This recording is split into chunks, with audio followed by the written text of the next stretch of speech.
Okay, so welcome back po sa ating YouTube channel. So sa video presentation na to guys, ang isi-share ko sa inyo ay magwa-wiring po tayo ng 3-way to 4-way switch system, or tinatawag din po ito na 2-way with intermediate system. Okay, so yan po yung ating gagawin ngayon, and ito po yung ating mga gagamitin na mga materyales, no? Ito po yung ating receptacle. Isang ilaw lang po yung ating kukontrolin guys ha, sa tatlong location. Ito po yung ating 3-way switch natin. Ito naman po yung intermediate switch natin. Yan, kung makikita nyo guys, may nakalagay dyan, intermediate. Okay, yan po yung ating wawiringan ngayon. Okay, ngayon guys, ready na po yung ating piping. Naka-install na po yung ating mga utility box. Yan, itong tatlo po, ito po yung mga utility box natin. At ito naman yung ating junction box. Okay, so ngayon guys, ang una natin gawin ay bago po tayo mag-wiring guys, kailangan nating i-double check yung ating circuit breaker kung nakapatay ba. Dapat SOP po yan ha, na bago po tayo magsisimula sa ating wiring installation, dapat nakapatay po yung ating breaker. So pangalawa guys, kailangan po nating naka-gloves para hindi po tayo masugatan or makuryente. Magsisimula na po tayo sa ating wiring. Okay, so ito po yung ating min. So, ito po yung ground natin. Yan. At ito na po yung ating line 1 at saka line 2. Okay, sulatan po tayo.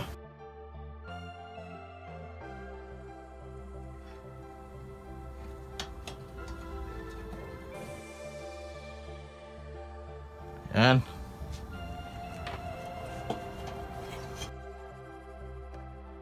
Sundan nyo lang po yung ating diagrams guys ha. Ilalagay ko po sa ating screen. Okay, so ngayon guys, so magsisimula na po tayo sa ating termination sa ating wire. Okay, so ito po yung ating 3-way switch guys. Ito po yung ating common, traveler number 1, traveler number 2. So ang gagawin natin guys ay ito po yung ating min guys ha. Yan, itong red at saka blue at isang earthing. So focus muna tayo dito sa ating power source. Okay, so ang gawin nating neutral dito guys ay ang red. Okay, so itong red guys, yan, diretso po yan dito sa ating receptacle. Okay, so ito po yun guys ha, kung makikita nyo dyan guys, yan, diretso po yan. Iko-connect na natin siya guys, yan po yung neutral na yan, diretso po yan doon. Okay, so lagyan natin siya ng tape, pero ang gagamitin ko guys, ito po yung termination cap. Okay, so yan. Yan, itago na natin yung neutral. Okay, so ito na po yung dulo ng neutral ha. Yan guys. Ang una nating gawin guys ay ang 3-way switch. Okay, so ito po yung ating 3-way switch. Yan. Ito po yung common, traveler number 1, traveler number 2. So ilalagay natin yung line 1 dito guys, dito sa common. Okay, so yung line 1 natin guys ay itong blue. Yan, kung makikita nyo dyan guys. Yan, so i-connect natin siya dyan ngayon. So luwagan ko muna. Sundan nyo lang po yung ating diagram guys ha, na naka-plus dito sa ating screen. Okay, so yan.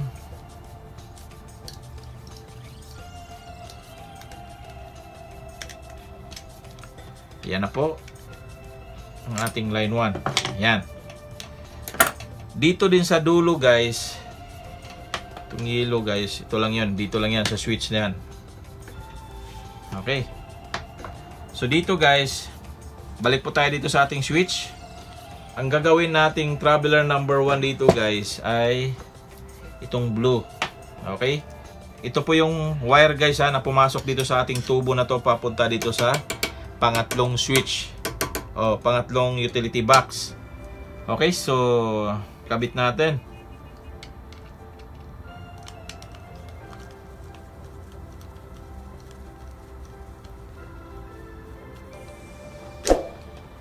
Okay, so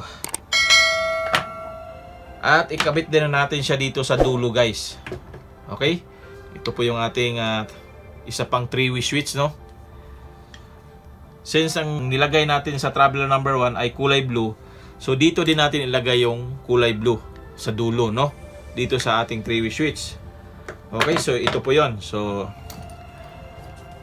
yan.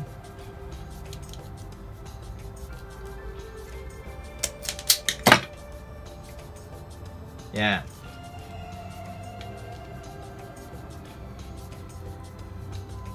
So, sundan nyo lang po yung ating diagrams na naka-display sa ating screen.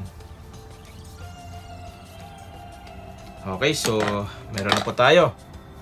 So, ngayon guys, itong traveler number 2, dito na po tayo sa traveler number 2. So, ikabit na rin natin tong kulay pula. Okay? So, pasensyahan nyo na po yung kulay natin ha, pabalik-balik dahil wala tayong ibang kulay, kundi ito lang. Okay, yan. Higpitan.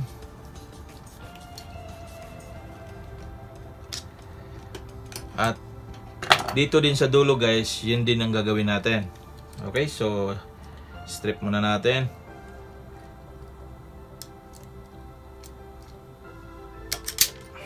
Yan. So doon sa testing center guys, mayroon din po kayong issue na ganito, stripper, no? Para mabilis nyong ma-splice yung wire. Okay, so traveler number 2 din yung paglalagyan natin dito sa ating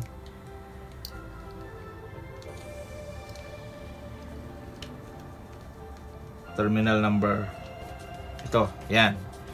Yung kulay pula natin ay traveler number 2. Okay? So yan, tapos na po tayo sa 3-way, no? So ngayon guys,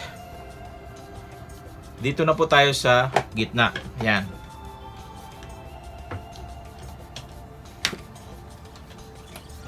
Okay.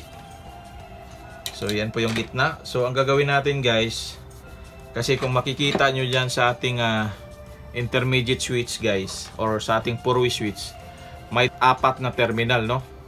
Yan, kung makikita nyo dyan guys, ito po yung L1, L2, L3, L4.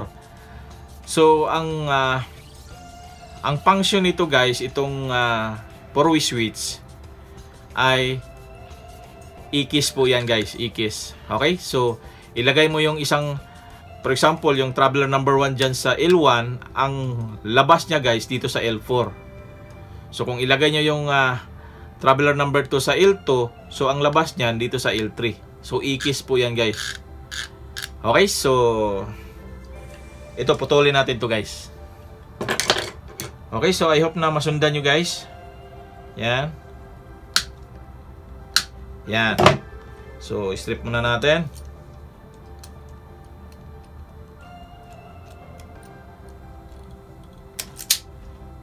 Okay.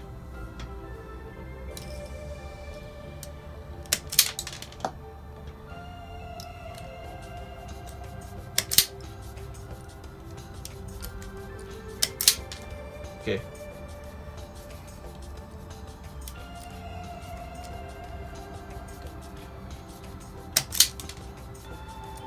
Okay, so ngayon guys, balik po tayo sa ating 4-way. Saan ba yung 4-way natin? Balik po tayo din sa ating switch guys ha. So luwagan muna natin itong mga terminal dito.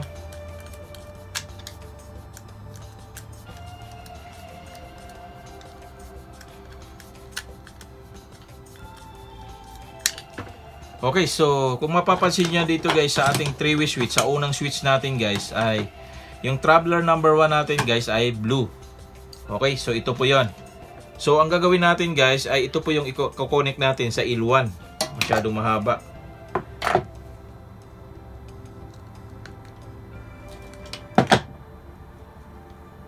Yan. Yan, connect natin dito sa L1 yung wire na galing dito sa traveler number 1. Ito guys, yan. Dito. Okay? So, kabit natin dyan. Sa L1.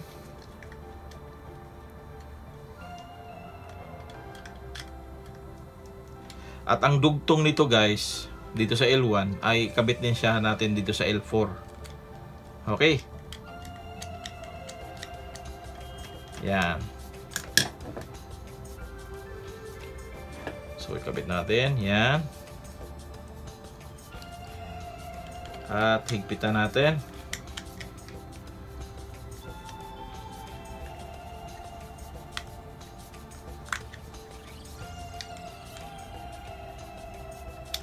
Yan. Okay, so I hope na nasundan nyo po guys. So ang dugtong ng blue dito nakakonect sa L4. Pumasok yung L1 dun sa L1, ang labas niya L4. Okay. So i-kiss lagi yan guys ha. Minsan kasi makikita nyo dun sa mga 4-way switch na ganito, yung ginamit natin na intermediate switch ay yung nakalagay dito guys sa terminal nila L1, L2. Tapos dito sa baba naman, L1, L2. Okay, so baka malilito po kayo doon. So, always po yan naka-ikes. Okay? I hope na malinaw po sa inyo yan. Okay, so kabit natin yung traveler number 2. Ito po yon. Itong pula na to. So, ikabit natin siya sa L2 guys. Yan. Ito po yung L2 natin. So, kabit natin. Yan.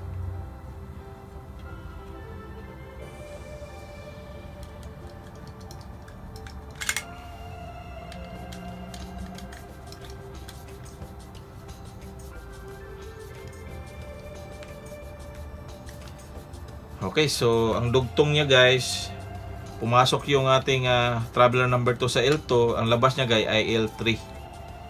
Yan. Yan, dito natin siya i-connect.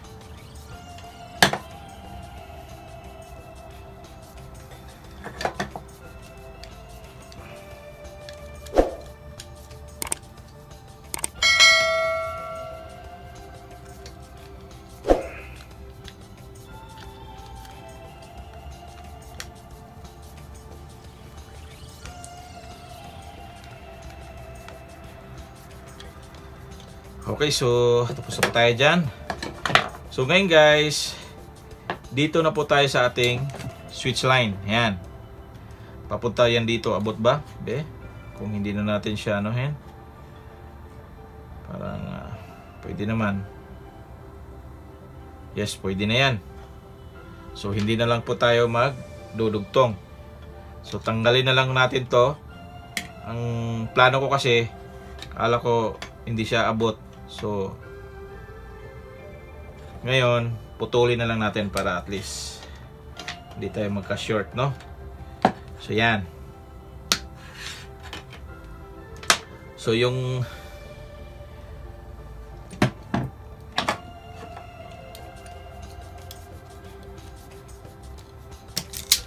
yan. Ito yung ating okay. So yan po yung ating switch line, no? So i-connect muna natin. Didiretso po yan dito, guys.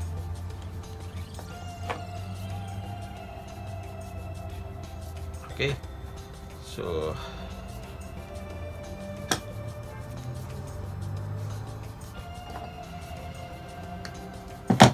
okay, so lagyan natin na siya ng termination cap. Yan. So, ito na po yung pinakadulo niya. So, ito guys, itong switch line natin guys. Diba kung mapapansin nyo guys, pumasok yung L1 natin dito sa unang yan, dito sa common yung L1 natin. At ito po yung labas niya guys. Ito po yung out. Ito na po yung nagdi-distribute dito. So, ito na po yung out sa ating line 1. Okay? Ito po yon. So, yan po yung kakabit natin dito sa common. Kasi common yung pinasukan ng L1 at ang labas niya guys ay common din, no? Doon sa kabila. Yan. Okay, so I hope na nasundan nyo po yan guys, ha? Okay. So,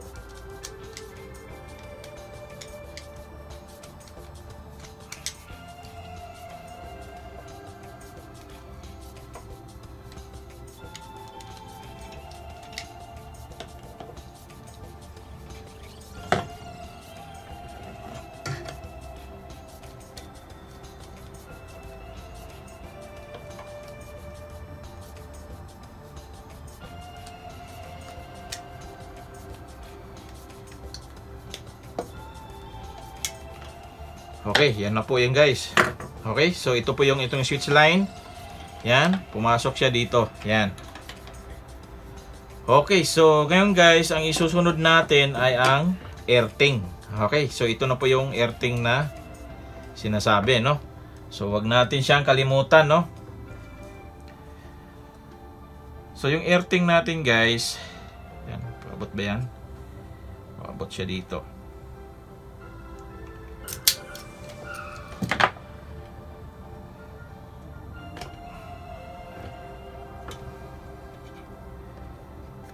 So ang earthing natin guys, alam nyo kung saan natin ikubit.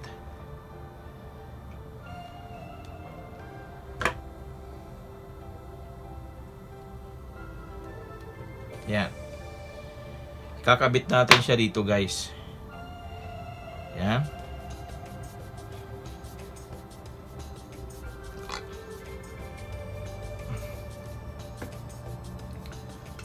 Plier.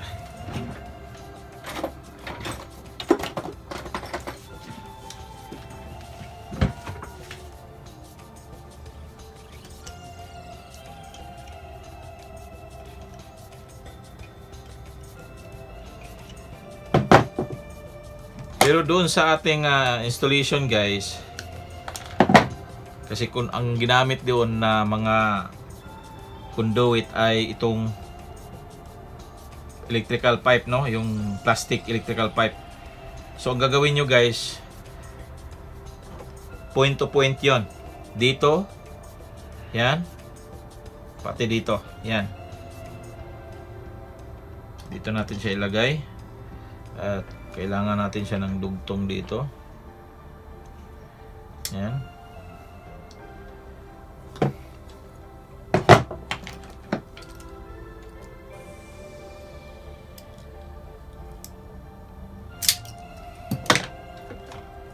Yan. Lagay natin dito. So, ganun na lang gagawin natin, no? Kasi pero pag i-empty guys, gagawin niyo ay yung ground mismo, yung ating conduit natin mismo, no? Yan. So lahat ng point, no? Isang point dito, dito, pati dito. Lagyan ng earthing. Yung earthing natin nagsisimula doon sa pinaka min natin.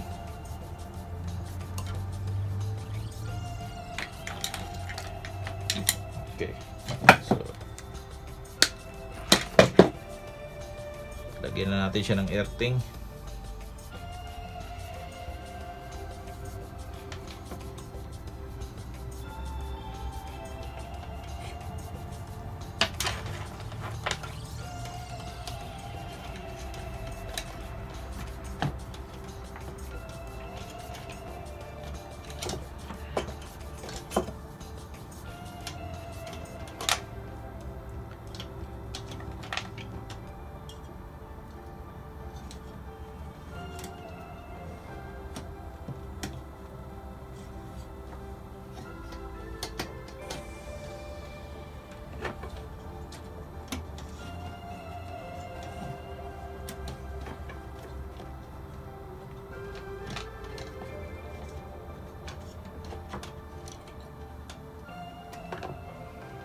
Okay.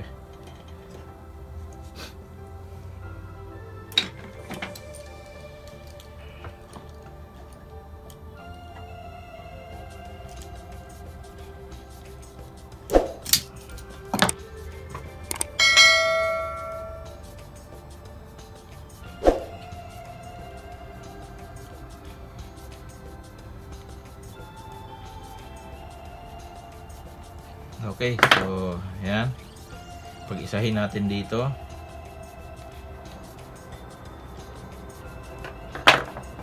Para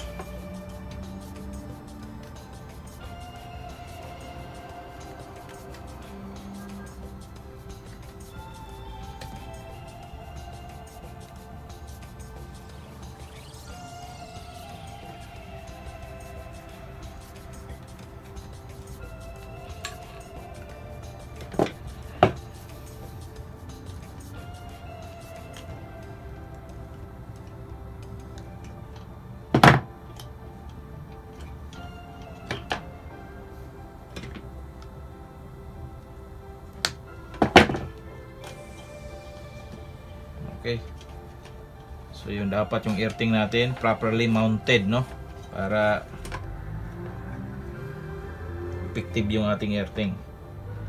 So dito natin i-mount yung ating switch diyan. So dito natin sa, pwede dito sa baba. Dito na lang sa baba, pero careful lang po tayo guys, ha, na hindi tayo makatama ng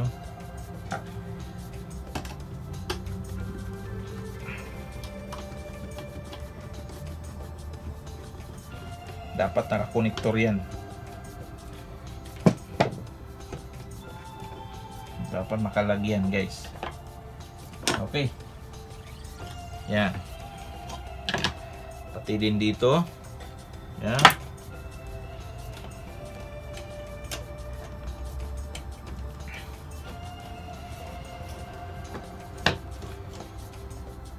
So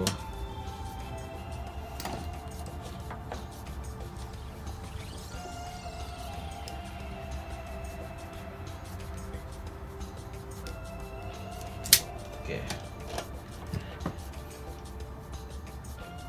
Saan ba yun?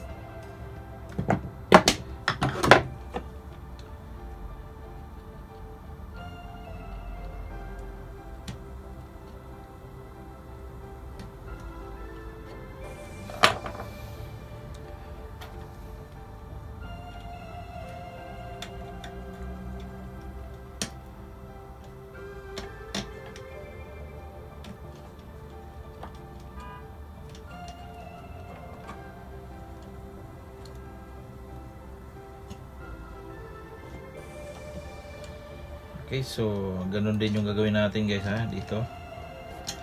Kailangan natin siya na strong yung ating earthing.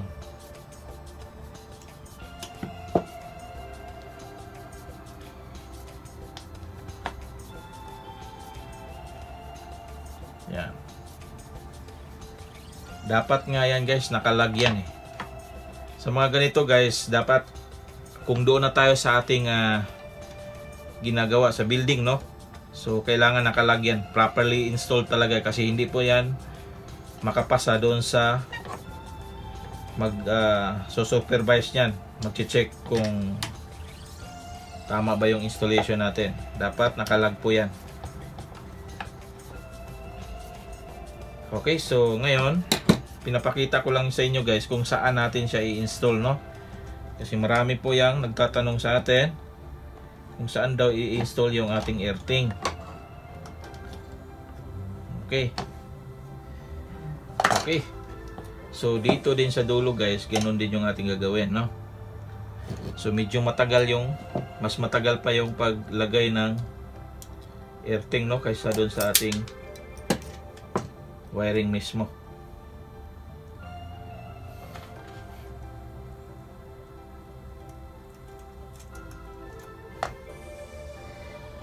Ganito na lang gagawin natin. At least may idea po kayo. Doon sa ating testing center guys, may mga lag po doon, ha. So kailangan natin po itong ilag ng maayos. Okay? Yan.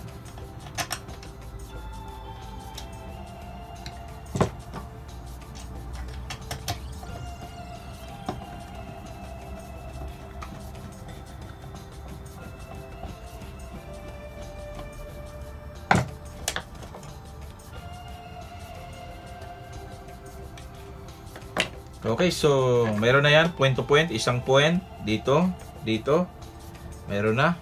Doon sa testing center guys, ay gumamit po tayo ng mga plastic electrical pipe para mag-guide po kayo ng maayos. Ganito po ang pagka-lagay ng ating earthing. Point to point yan guys.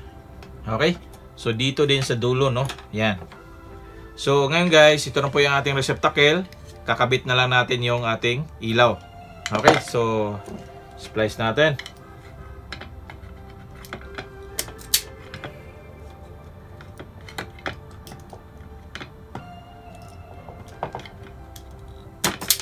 Okay. So ito po yung ating neutral. Itong puti, no? So dito natin siya ilagay sa pula kasi ito po yung neutral natin. Yan. At lagyan ng tape or itong termination cap natin.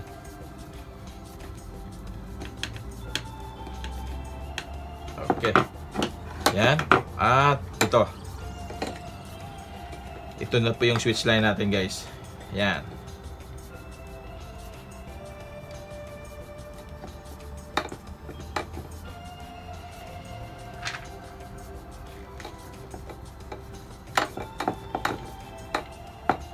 Okay.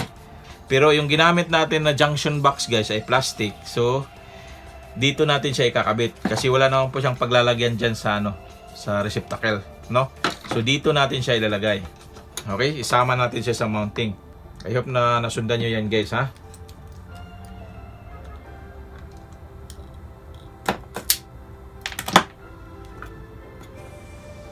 Okay, so ngayon isama natin yan sa pag-mount.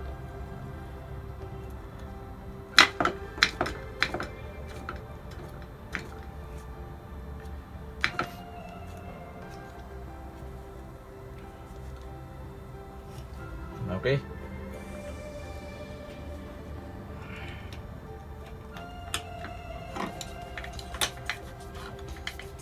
So dito natin yan kakabit.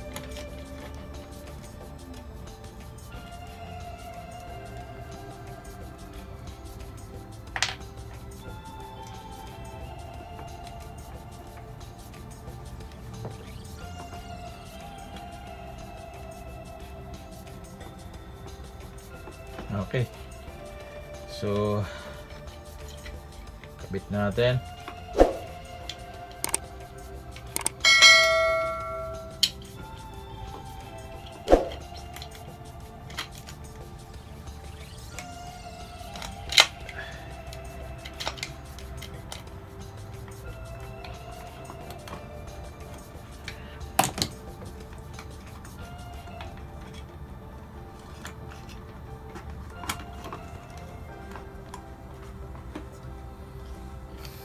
Okay, so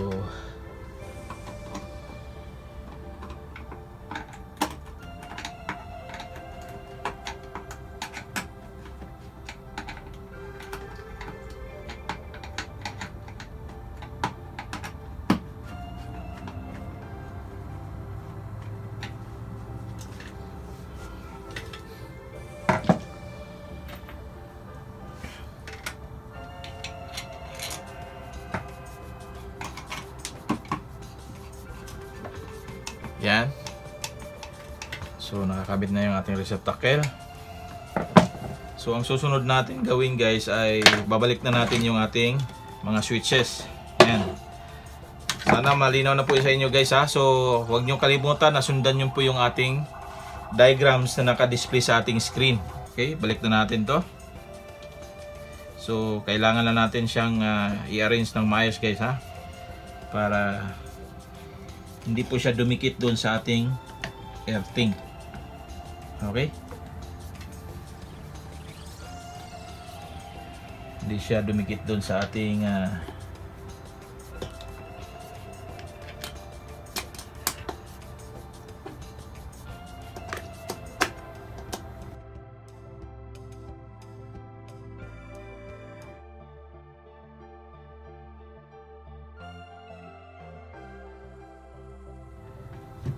okay, so dito na po tayo sa gitna.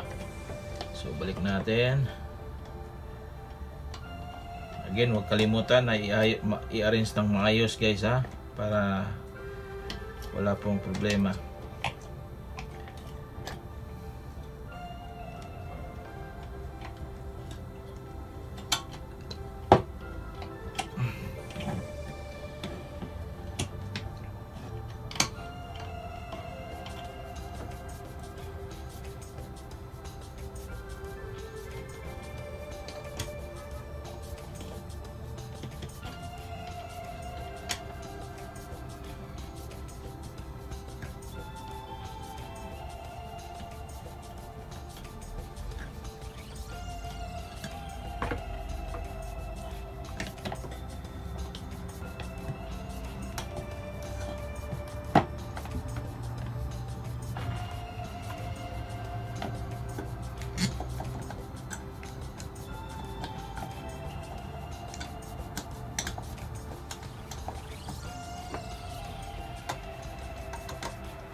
Okay, dito na po tayo sa pinakahuling switch, no?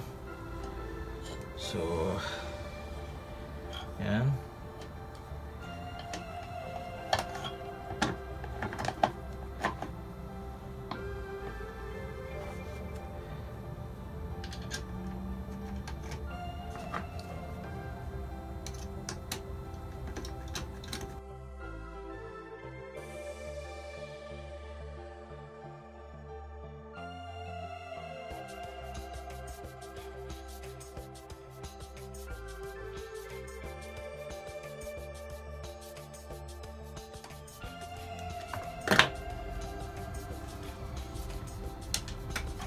Okay. So, arrange muna natin yung ating mga gamit dyan.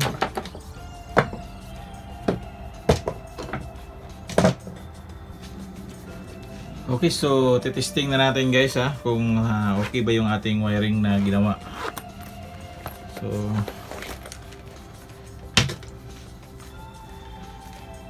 okay, ohms po tayo. So, yung ginamit natin guys ay ito po yung digital clamp meter, okay? So, yung clamp meter natin guys ay pwede siya sa voltage, amps, and continuity. Okay? Yan. So, dito po tayo sa ohms. Kunan natin siya ng continuity guys. Okay? So, okay. So, check natin dito sa main breaker natin. So yung isang wire natin guys, neutral po yan. So diretso po yan, tutunog po yan dito. Yan. So ayos po yung ating wiring. So itong wiring connection natin guys ay pwede po to sa lahat ng klaseng ilaw, no? So gagamit po tayo ng incandescent bulb. So pwede rin po tayong gumamit ng LED dito. Okay, so kabit natin.